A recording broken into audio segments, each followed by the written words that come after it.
Welcome back. I'm B, and today I'm discussing the movie Heretic. Heretic is a psychological horror thriller about two young missionaries who become ensnared in a deadly game of cat and mouse when they knock on the door of the diabolical Mr. Reed. Trapped in his home, they must turn to their fate if they want to make it out alive. I really enjoyed the first half of the movie. It has such a strong setup with thought provoking themes, intriguing characters, and a mystery that kept me hooked. But as the movie progressed, some of that momentum fizzled out, especially in the third act. I honestly thought Heretic was going to lean more into testing the sisters' faith through different psychological games or scenarios, but that's not really the direction it took. Even though the movie fizzled out in the end, I still have to give credit to Hugh Grant, Sophie Thatcher, and Chloe East. They all did a good job with their roles and brought a lot of depth to their character. What really stood out to me were the debates between Mr. Reed and Sister Barnes. The monologues and the discussions were intense but kept me engaged, especially when Mr. Reed delves into religious history and philosophy. Those moments were some of the best parts of the film. They were gripping, uncomfortable, and honestly kind of thrilling. You could feel the tension build up with every word. The movie felt like a clear critique of religion and the church to me. It shows how some religions or churches claim you're free to leave anytime, but in reality, they make it incredibly difficult. That's exactly what Mr. Reed does. He tells one of the sisters, "You could have left at any time, but we know that that's not true." Every time they tried, he already rigged things to keep them stuck, just like how some religious systems manipulate and trap people. The caged woman and the locked door really drove the parallel home. Leaving isn't always as simple as it's made to sound. One of the things I really enjoyed was the movie's exploration of religion and control. It doesn't shy away from asking uncomfortable questions about faith, manipulation, and how beliefs can be used as tools of power. The movie really leaned into this concept of religion being just different iterations of the same thing. It's like saying no matter what faith you follow, at the core, they're often playing by the same rules. They're just packaged differently. I appreciate how the film used metaphors like the Monopoly game to illustrate its point. It's the same game, same goals, same mechanisms, just a different skin. The movie uses this idea to show how religion, whether it's one church or another faith, can often operate in similar ways when it comes to control, expectations, or manipulation. It challenges the idea that any one religion is totally unique or above reproach. Instead, it's like peeling back the curtain and realizing that what's behind it is often a variation of the same structure. It's not just about spirituality or faith, it's also about how these institutions maintain power and control, regardless of the specific beliefs they promote. That's why the Monopoly metaphor works so well. It's not about the board you're playing on, it's about the systems that you're stuck in. I thought that this was one of the strongest elements of the movie, especially in the first half. And then there's a dynamic between Sister Barnes and Sister Paxton. The movie really sets up Sister Barnes as the classic final girl. She's sharp, confident, and seems to be the one in control.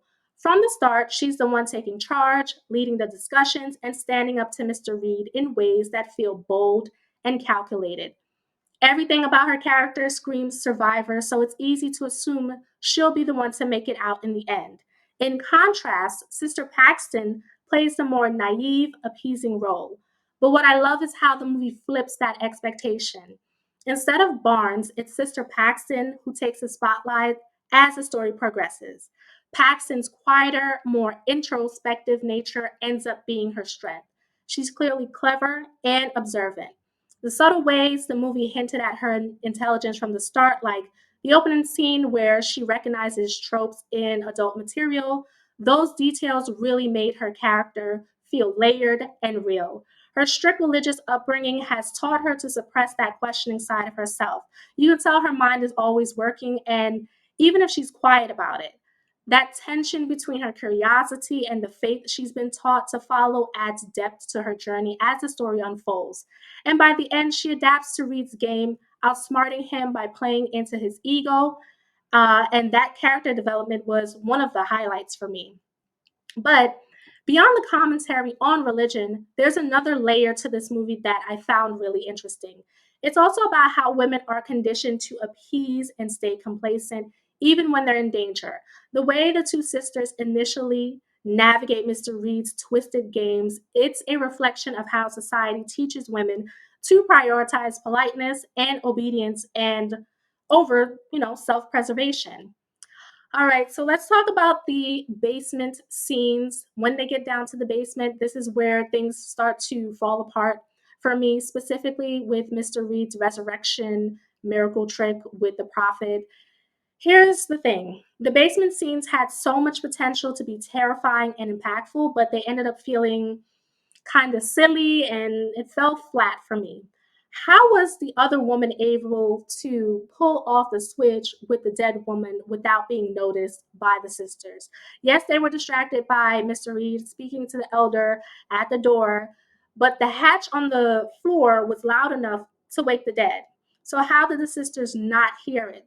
Plus, the woman was malnourished, and I would think that she would be too weak to pull the switch. So let's also talk a little bit more about Mr. Reed. So at first, I was intrigued with the character of Mr. Reed. His critiques of religion were valid.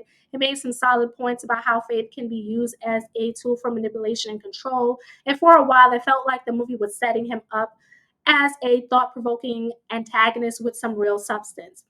But as the story progressed, it became clear that his intellectual facade was just that, a facade. By the third act, the layers peeled back, and what was left was a pseudo intellectual who used his big ideas to justify harming and controlling others. Mr. Reed's big reveal that the one true religion is control felt like a letdown. It's not exactly groundbreaking. We already know religion can be a tool of control. It's a concept that was clearly laid out early in the movie and is pretty widely acknowledged in today's world. So when it came to that moment, I was expecting something more profound, something that will elevate the conversation.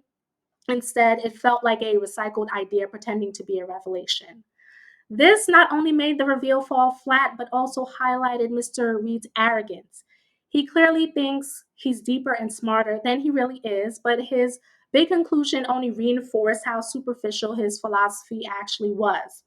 For a character who started with some intriguing points, this moment just showed how hollow his so called brilliance really is. And in the end, no matter how clever he thinks he is, he's just a guy keeping women locked in his basement. The movie seemed poised to deliver something profound with his character, but instead it revealed that Mr. Reed wasn't exposing anything revolutionary. He was just another broken man lashing out at the world. The movie's ending leaves a lot open to interpretation, and I think that was intentional. So, was Sister Barnes' resurrection real, or was it Sister Paxton's brain grasping for hope as she's dying? Earlier in the movie, Sister Barnes shares a story about a near death experience she had at Taco Bell, explaining how the brain creates vivid, unbelievable images when it's deprived of oxygen. Then there's Sister Paxton, who mentions that when she dies, she wants to come back as a butterfly and land on a loved one's hand. Pair all of that with the butterfly landing on her hand at the end, only to vanish, and the sudden cut to black as Knocking on Heaven's Door plays, it really feels like she never made it out of the basement.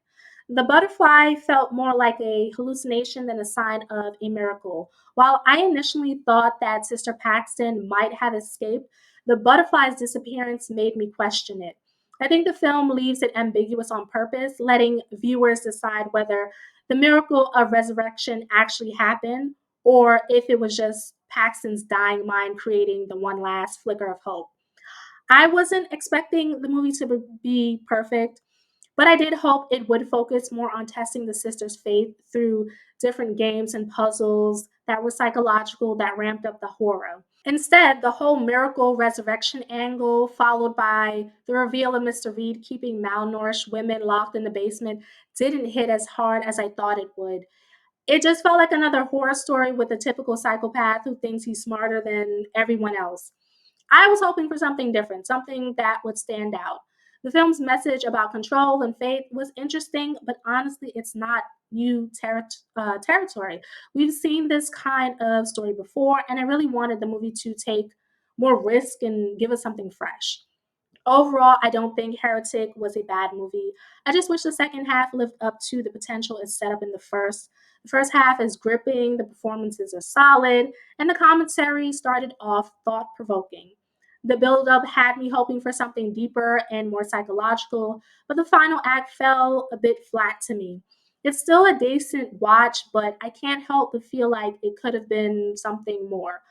I would rate this movie 3.5 Scream Queens out of 5.